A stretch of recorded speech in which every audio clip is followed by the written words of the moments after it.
Schmo with the pro. He's 19-1-1. He's the number 15th ranked UFC lightweight in the world. It's Grant Dawson in the flesh. American top team just finished practice. How we doing? I'm great, man. I'm finally on the Schmo show, so I'm feeling good, man. 15 can suck it. I made it.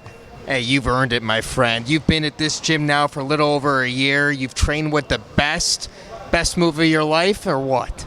Yeah, man, I really felt like I needed to make a change, and I was worried about such a big gym and not getting the attention, and maybe I kind of fly under the radar, and all of that was BS, man. I got in here, I was welcomed with open arms. I have coaches working with me immediately. It's been one of the best moves and best decisions I've ever made. Well, the Schmo saw you working with number 13th ranked Renato Moicano. Maybe he's got a fight rumored with Arman Sarukian. I mean, there's a lot of killers you're working with here. We saw you with Movsar Evloev, a top 10 UFC featherweight. No shortage of great athletes for you. Yeah, man, it's really hard. You look, we call it the fluff, right? You look for the easy rounds in the gym, and they're just not in here. You know, it's like, hey, let me get a rest round, and then you're like, oh shoot, I am the rest round. So it's definitely a culture shock, and it's definitely something that has really elevated my level of not allowing me to get any easy rounds, because there are no easy rounds. Well, you're coming off an impressive performance against Mark Madsen. You fought back-to-back big-time wrestlers. You've taken the challenge. You got the job done. The only blemish was you missed weight. Yeah, man. There's no excuse for it. It was one of those things, miscalculation. It won't happen again. All I can do is say I'm sorry and make sure it doesn't happen again. So what would you like to do for 2023? What's lined up for you? And what's your pathway to getting your hand raised in this loaded division? Man, I really feel like it's consistency. Just staying in the gym, keep sharpening my tools, keep adding tools to my game is the big key.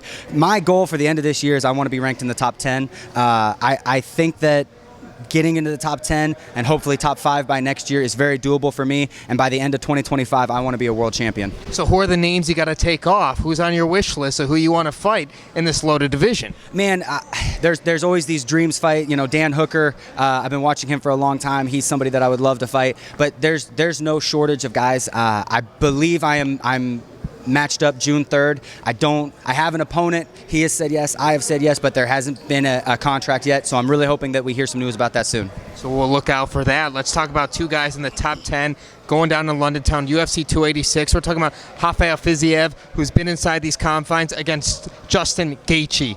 Who do you like in that fight? Man, that is such a hard fight. Like, if I told you on Sunday morning, hey, either one won by knockout, you wouldn't be surprised. If I said, hey, either one won by unanimous decision, you wouldn't be surprised. The only thing that I would be surprised by would be a submission on either side. So I'm going to go with the underdog. I have no stats to back this up. It's just a feeling. I think that Justin Gaethje is going to catch Fiziev and put him away. Now let's talk about this main event. It's a trilogy, long anticipated. Usman, we saw what happened. Headshot, KO. He's coming back. No tune-up fights, no one else. How do you see this one playing out? Man, I think this fight is going to be a lot closer than the first fight. If we saw in the first fight, Leon won the first round and then got tired. And if you haven't ever been at elevation, that is a huge difference, you know. I think that his skill level is there to compete. I think that Usman's conditioning was the thing that really helped him. So now we're in Leon's hometown. I think that's going to play a huge factor. I'm going to take Usman for the win by unanimous decision. I think he wins 3 out of 5 rounds, but I definitely think that it is a much more competitive fight and a much more narrow fight. And the biggest thing that I think people aren't talking about is Usman's mystique is kind of broken. I think that a lot of people went in there and lost to Usman before they fought him, and Leon is going in saying, okay, I've done it, I've beat him, I've had his best day, and I still came out on top. I think I can do this. Wow, the Schmo senses you getting a shot at the desk, the analyst desk, before it's all said and done. Want to ask you something about what's going on in the lightweight division. Who do you think is going to be the next opponent for the champion when it's all said and done?